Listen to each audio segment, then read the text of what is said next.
Bonjour à tous et bienvenue dans cette nouvelle vidéo d'actualité cyclisme. Aujourd'hui, on va s'intéresser à la Vuelta 2022 réalisée par le jeune espagnol Carlos Rodriguez. Carlos Rodriguez a débuté le cyclisme professionnel en 2020 en rejoignant la formation britannique Ineos Grenadier.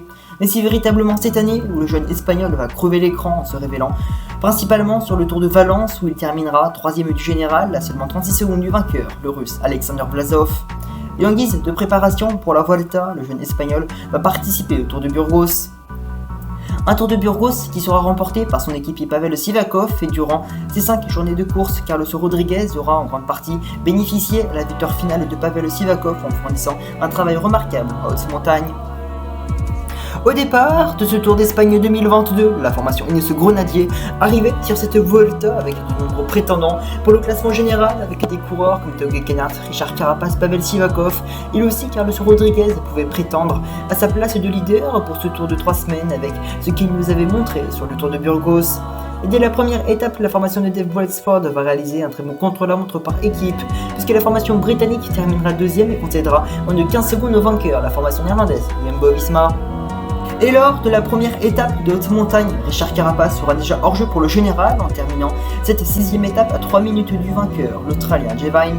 Mais au contraire de l'Équatorien, le vainqueur du Giro 2020 ou encore le Français et la pépite espagnole réaliseront une très belle étape en terminant dans les temps du Slovène Primož Roglič. Mais 2 jours après, celui qui était présenté comme le leader de la Ineos Grenadier après la méforme de Richard Carapaz sur la 6ème étape craquera complètement en perdant plus de 2 minutes sur Carlos Rodriguez et Tao Geoghegan Hart. Et lui, le français Pavel Sivakov laissera ses chances de podium final entre les mains de ses 2 équipiers qui eux sont encore placés au classement général. Et lors de la dernière étape de cette première semaine, Carlos Rodriguez terminera cette 9ème étape à seulement 6 secondes et Enric Mas confirmera bien son statut de leader de la formation britannique puisque Sivakov et Tao Geoghegan Hart, eux, termineront cette étape à plus de 3 minutes 30 du vainqueur, Luis Meintjes. Avant ce contre-la-montre de plus de 30 km, l'Espagnol Carlos Rodriguez nous avait déjà confirmé qu'il était doué dans l'exercice de l'effort au solitaire avec notamment sa 4ème place sur les championnats d'Espagne sur l'épreuve du contre-la-montre. Il terminera donc 4ème de ce long prologue en dévançant des coureurs spécialistes de l'exercice comme Lawson Craddock, Juan Denis ou encore Tro Almeida. Mais reprendra plus de 30 secondes sur des grands leaders du général comme Enric Mas, Ben O'Connor et plus d'1 minute sur le néerlandais Thymen Arensman. Après sa prestation incroyable, l'Espagnol va poursuivre sur cette belle lancée puisqu'il terminera à seulement 10 secondes du leader belge lors de la 12ème étape. Et au terme de cette 12ème journée de course, Carlos Rodriguez conforte sa provisoire 4ème place au général en ayant quasiment 1 minute d'avance sur l'autre pépite espagnol Juan Ayuso et plus de 2 minutes sur le néerlandais Wilco Kelderman. Il est logiquement, après 2 semaines de course, le leader de sa formation britannique, après l'abandon du français Pavel Sivakov, un Carapaz de trop juste pour jouer le général et un Tao Geoghegan Hart. Au niveau des meilleurs en haute montagne, cette nouvelle étape montagneuse de 160 km sera essentielle pour la Ineos Grenadier pour tester leur effectif autour du récent champion d'Espagne. Et finalement, les hommes habillés depuis maintenant quelques années de rouge et de noir sur leurs épaules réaliseront la journée parfaite. Avec en début de journée, de nombreux coureurs souhaitent prendre l'échappée matinale avec une possible victoire de prestige qui réalisera une nouvelle fois une monte absolument spectaculaire. Il va réussir à prendre le large de 21 ans et terminera d'avance sur le peloton pour cette podium finale espagnol Enric Mas. Mais le coureur de la Ineos Grenadier perdra de même 30 secondes sur le Miguel Angel Lopez et Primož Roglič. Et à 20 km de l'arrivée, c'est la formation néerlandaise Jumbo-Visma qui décide positif pour la grande étape de montagne du général. Et cela va fonctionner puisque Carlos Rodriguez va se retrouver en très grande difficulté et sera dans la capacité en début de journée de nombreux coureurs souhaitent prendre l'échappée matinale avec une possible victoire de prestige de semaine de la Sierra Nevada. Une grosse échappée va réussir à prendre le large et compter près de 6 minutes 30 d'avance sur le peloton et dans celle-ci on peut retrouver des coureurs de classe mondiale en la personne de l'Équatorien Richard Carapaz, encore Hugh Carty et même Jay Hindley figure dans cette échappée royale. Et à 20 km de l'arrivée, c'est la formation néerlandaise Jumbo-Visma qui décide d'imprimer un train d'enfer pour distancer les leaders du général. Et cela va fonctionner puisque Carlos Rodriguez va se retrouver en très grande difficulté et sera dans la capacité de suivre le groupe maillot rouge, mais il sera bien épaulé par Richard Carapaz qui s'est relevé pour attendre le champion d'Espagne et l'aider à limiter la casse par rapport aux autres favoris du général. Sauf que le coureur espagnol de 21 ans va subir une terrible défaillance et à 3,6 km de l'arrivée, il pointe à plus de 2 minutes de l'homme seul en tête qui a distancé Marc Soler, le néerlandais Thymen Arensman. Mais il est également à plus d'1 minute de Miguel Angel Lopez et l'Espagnol Enric Mas à plus de 30 secondes du groupe maillot rouge va terminer cette 15e étape esselée sans équipier. Alors que devant, Thymen Arensman s'envole vers la plus belle victoire de sa carrière. Et dans le groupe maillot rouge, ça bouge, avec notamment l'attaque du Slovène Primož Roglič, suivi par Ben O'Connor et un Remco Evenepoel qui ne s'affole pas et qui gère sa montée. Lui, Carlos Rodriguez, va complètement craquer, va subir une terrible panne de jambes et concédera plus de 3 minutes au vainqueur du jour et près de 2 minutes à Enric Mas et Miguel Angel Lopez. Au terme de cette folle journée, le jeune espagnol perd une place au général et se retrouve 5ème. Le podium semble un petit peu trop compliqué pour le courant de l'Ineos Grenadier, mais le top 5 reste tout à fait envisageable. En tout cas, cette journée, le repos va lui faire du bien, après avoir cédé du temps sur cette 15e étape. Et au départ de cette 17e étape, l'information principale est bien l'abandon de Primož Roglič, touché la veille. Le Slovène met un terme à ce Tour d'Espagne 2022. Une saison vraiment galère pour le triple vainqueur de la course qui était très attendu sur cette 77e édition de la Vuelta. Le final de cette 17e étape offrira un dernier kilomètre avec des passages 8%, les meilleurs punchers du peloton pourront sortir en costaud. A l'avant, on retrouvera une belle échappée composée notamment de Rigoberto Urán, Quentin Pache, White ou encore l'espagnol Marc Soler. Et à 1 km de l'arrivée finale, le groupe de tête explose complètement avec des hommes forts qui se détachent en la personne de Rigoberto Urán et Jesus Herrada, alors que lui, Lawson Craddock, essaie de résister au retour de ses poursuivants, mais le coureur de la Bike Exchange va finalement se faire reprendre. Et c'est le français Clément Champoussin qui attaque, mais va se faire contrer par l'ancien champion d'Espagne Jesus Herrada qui voit dans son dos le retour du Colombien Rigoberto Urán à moins de 500 mètres.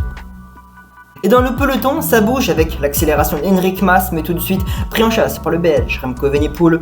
Alors qu'à l'avant, Rigoberto Urán fait le gros de l'effort et distance Jesus Herrada pour aller chercher sa 3e victoire d'étape sur les routes espagnoles et son premier succès en cette année 2022, lui qui avait notamment terminé 2e du Tour de France 2017.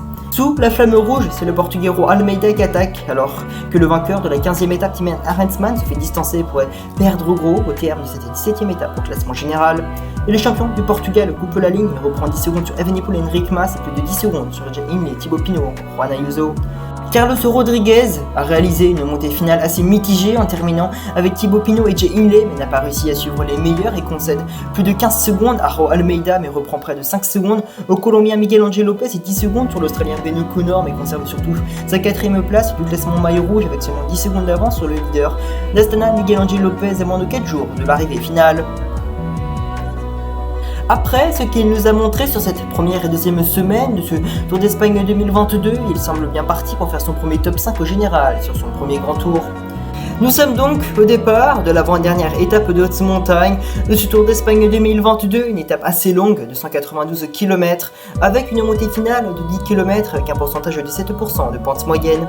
Cette ascension n'est pas très longue, mais en fin de Vuelta, elle pourra bien faire flancher certains des favoris, c'est le rendez-vous idéal pour faire les derniers écarts au classement général avant l'arrivée à Madrid. Mais au début d'étape, une grosse chute va intervenir avec de nombreux coureurs qui vont se retrouver au sol, avec notamment Carlos Rodriguez, alors que Jay Vine et Quentin Pache, eux, devront abandonner suite à cette chute. Touché, le champion d'Espagne repartira, mais ses blessures pourraient bien endommager ses performances sur cette dernière semaine de la Vuelta. A l'avant, on peut retrouver 6 coureurs dont Hugh Carty, Thibaut Pinot ou encore Sergio Higuita. Et à la surprise générale, les deux meilleurs coureurs de cette échappée sont bien Robert Riesinck et Gébert, puisque ces deux coureurs s'isolent et ont à moins de 10 km de l'arrivée finale, près d'une minute d'avance sur le peloton. Mais leur avance va être vite réduite car le maillot rouge Remco Evenepoel place un démarrage foudroyant alors qu'à l'avant Robert Riesinck s'est débarrassé du français et Gébert et va lutter seul contre le retour de ses poursuivants. Mais lui aussi, Enric Mas va passer à l'attaque et l'accélération de l'espagnol va mettre à mal Luis Mentis, mais surtout le 4e du général, Carlos Rodriguez. Et les deux hommes les plus forts de cette Vuelta 2022 vont sortir du peloton puis revenir sur Robert Riesinck. Alors qu'à 300 mètres de la ligne d'arrivée, le Belge Remco Evenepoel lance en sprint et va aller chercher son deuxième succès sur le Tour d'Espagne 2022 après sa victoire sur le contre-la-montre de la 10e étape. Lui, Enric Mas ne peut que s'incliner face à ce prodige du cyclisme. Derrière, on retrouve le groupe des outsiders avec notamment Jay Hindley, Thymen Arensman ou encore Miguel Angel Lopez. Et c'est bien ce qu'on pouvait redouter après avoir subi une terrible chute en début d'étape. Le jeune espagnol va concéder près d'une minute aux autres favoris de ce Tour d'Espagne 2022. Malgré un travail remarquable de son équipier Richard Carapaz, il perd énormément de temps au classement général au terme de cette 18e étape. Pour cette dernière étape de montagne de cette Vuelta 2022, les organisateurs ont prévu une étape qui comporte 4 ascensions sur un tracé de 181 km. En cette fin du Tour d'Espagne, cette 20e étape pourrait bien bouleverser le classement général avec des terribles ascensions qui mettront une nouvelle fois les organismes à rude épreuve.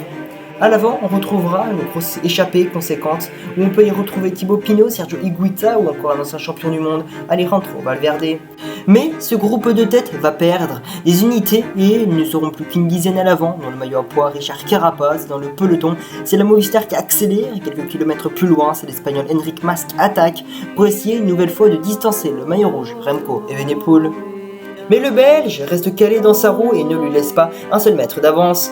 Décevant en ce début de Tour d'Espagne, mais impressionnant cette fin de Vuelta, l'Équatorien Richard Carapaz décide d'y aller seul mais va être rejoint par le champion de Colombie, Sergio Higuita. Mais l'entente entre ces deux coureurs est plus que mauvaise et on va assister à une nouvelle attaque d'un leader du général, car le Colombien Miguel Angel Lopez se dresse sur les pédales pour reprendre la troisième place du général Juan Ayuso dans l'écart de seulement 40 secondes entre lui et l'Espagnol de 19 ans pour la conquête de ce podium final dans les rues madrilènes. Et cette accélération va mettre à mal Carlos Rodriguez, toujours pas remis de sa terrible chute survenue 2 jours avant sur la 18e étape. Il est attendu par un de ses équipiers pour essayer de conserver son top 5 au général, alors que Cerro Almeida, qui dicte le tempo dans le groupe des favoris, Richard Carapaz s'est débarrassé de Sergio Higuita et file vers son troisième succès sur ce Tour d'Espagne 2022 à moins de 2 km du sommet du Puerto de Cotos. Et va donc entamer ce faux plat montant avec seulement 25 secondes d'avance sur le groupe maillot rouge. Et à sa poursuite, on peut retrouver un vainqueur d'étape sur cette Vuelta 2022, le néerlandais Thymen Arensman. Et dans le dernier kilomètre, l'Équatorien Richard Carapaz semble bien parti pour s'imposer une troisième fois sur ce Tour d'Espagne 2022 avec 15 secondes d'avance sur le coureur de la DSM et 20 secondes sur le groupe maillot rouge. Le champion olympique 2020 va donc lever une nouvelle fois les bras sur cette Vuelta 2022 et par la même occasion s'assurer son maillot de meilleur grimpeur derrière. Le néerlandais Thymen Arensman coupe la ligne et reprend 5 secondes anecdotiques sur des coureurs comme Enric Mas, Luis Mentis ou encore Miguel Angel Lopez.